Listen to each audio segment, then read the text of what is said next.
اور یہ اللہ تعالیٰ کی رضا کی دلیل ہوتی ہے۔ کسی نے واصف علی واصف مرحوم سے پوچھا تھا کہ آپ کو کیسے پتہ چلے گا کہ میری نماز قبول ہو گئی ہے؟ تو کہا ایک نماز کے بعد جب دوسری عطا ہو جائے تو سمجھ لو پہلی قبول کر لی گئی ہے۔ تو یہ سعادت مند لوگ ہیں جو 5 گانا نماز شعار زندگی رکھتے ہیں اور ان کی نماز قضا نہیں ہونے پاتی۔ خوش نصیب لوگوں کا یہ مقسوم ہے، اور بد نصیب لوگوں کو یہ سزا کے طور پہ اللہ کے حضور حاضر ہونے سے محروم کر دیا جاتا ہے، اور وہ سمجھتے ہیں ہم نہیں پڑھتے۔ میں کہتا ہوں تم کون ہو نہ پڑھنے والے؟ وہ تمہیں اپنے در پہ بلاتا ہی نہیں، توفیق ہی نہیں نصیب ہوتی۔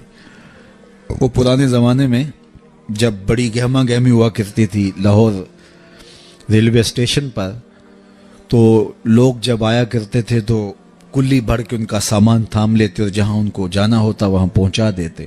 تو ایک صاحب اترے تو ایک بوڑھے کلی نے سامان پکڑ لیا، تو جب اسٹیشن سے باہر آئے تو سامنے نوری مسجد پڑتی ہے، تو اس کے قریب پہنچ کر اس نے کہا کہ میکلوڈ روڈ پہ جانا تھا، تو کہا میری نماز اثر ابھی رہتی ہے تو تم سامان کے پاس رکو میں نماز پڑھ لوں۔ تو بابا جی اندر چلے گئے، نماز تعدیل ارکان کے ساتھ ادا کی۔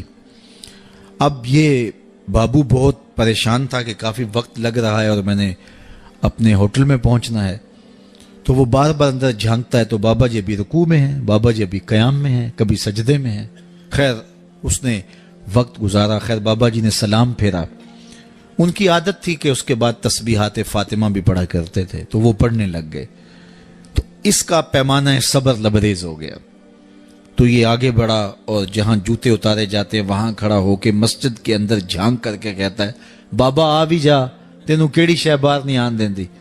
تو بابے نے پلٹ کے دیکھا اور ہنس کے کہا پتر جڑی شے تینوں اندر نہیں آن دیندی۔ تو یہ اس کی توفیق کے بغیر ممکن نہیں ہوتا۔ میں نے دیکھا بوڑھے شخص، بوڑھے اشخاص، ان سے بیٹھا بھی نہیں جا رہا ہوتا، تو وہ بڑی مشکل سے لاٹھی ٹیکتے ٹیکتے مسجد کا رخ کرتے ہیں، اور سخت سردی میں ٹھٹرتے ٹھٹرتے مسجد میں آ رہے ہوتے ہیں، ٹھنڈے پانی سے وضو کر رہے ہوتے ہیں، اور دوسری جانب ہٹا کٹا نوجوان ہوتا ہے اور مسجد کے سامنے سے سینہ تان کے گزر جاتا ہے۔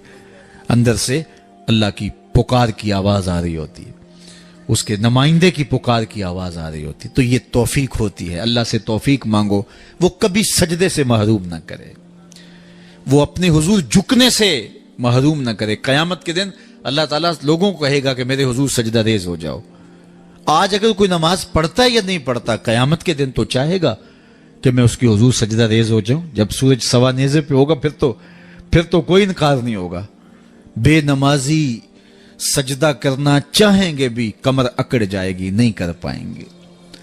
اللہ فرماتا ہے قرآن مجید کے اندر کچھ لوگ جہنم کو دھکیلے جا رہے ہوں گے، ان کے ملنے والے کوئی راستے میں ملیں گے، ان کو کہیں گے ما سلککم فی سقر، تم جہنم میں کیوں جا رہے ہو؟ تو وہ کیا کہیں گے؟ لم نکو من المصلین، ہم نماز نہیں پڑھا کرتے تھے۔ ایک بار نہیں، 2 بار نہیں، قرآن و حدیث میں 750 مرتبہ نماز کا حکم آیا ہے۔ یار ایک بات میں آپ کو کہوں، ہمارے خطبہ کہتے ہیں کہو سبحان اللہ، تو سامعین نہ کہیں تو وہ ناراض ہو جاتے ہیں، کوئی مذاق کر دیں گے، پھر سخت غصے میں آ جائیں گے، کئی تو ناراض ہو کے تقریر چھوڑ دیتے ہیں کہ میں تمہارے پاس آیا ہوں، تم زور سے سبحان اللہ بھی نہیں کہتے۔ تو 3 مرتبہ، 2 مرتبہ، 4 مرتبہ ایک مکرر ایک بات کہے اور آپ نہ مانیں یا میں نہ مانوں تو وہ ناراض ہو جاتا ہے، اور میرا رب ایک بار نہیں 750 مرتبہ کہہ رہا ہے۔ نماز کا حکم اللہ اور اس کے رسول کی جانب سے 750 مرتبہ ہے۔ کتنا ڈھیٹ پنا ہے کہ بندہ پھر بھی اللہ کے حضور سجدہ ریزی کی توفیق نہ پائے، اور وہ کس طرح جو ہے وہ ڈٹائی کے ساتھ اپنی زندگی گزار دے۔ 5 گانا نماز شعار زندگی بنا لو، یہ دین ہے، اس کو اچھی طرح سے روحوں میں اتار لو۔